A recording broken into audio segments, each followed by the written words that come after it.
שם?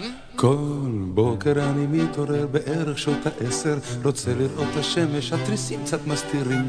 פותח התריסים ולא רואה השמש, כי את השמש מסתירות שורות של בניינים.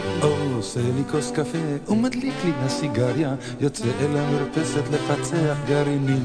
הציפורים יורדות לעציצים של המרפסת ומפזמות איתי את שיר הבטלנים. הופה הולה הולה הולה הופה הופה הולה הולה הופה הולה הולה הופה הופה הופה הולה הולה הופה הופה הולה הולה הופה הולה הולה הופה הופה.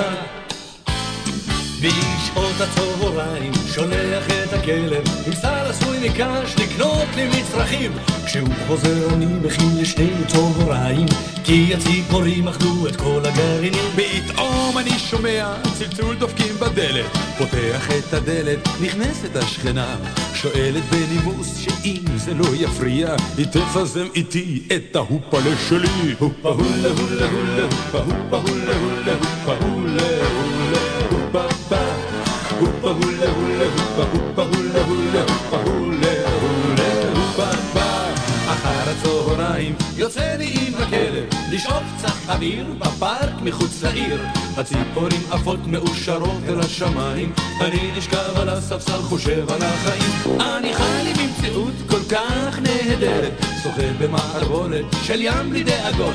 לא מבין איך אפשר לחיות היום אחרת, ונרדם עייף מרוב המחשבות. הופה! הופה! עולה! עולה! הופה! הופה עולה! עולה! הופה!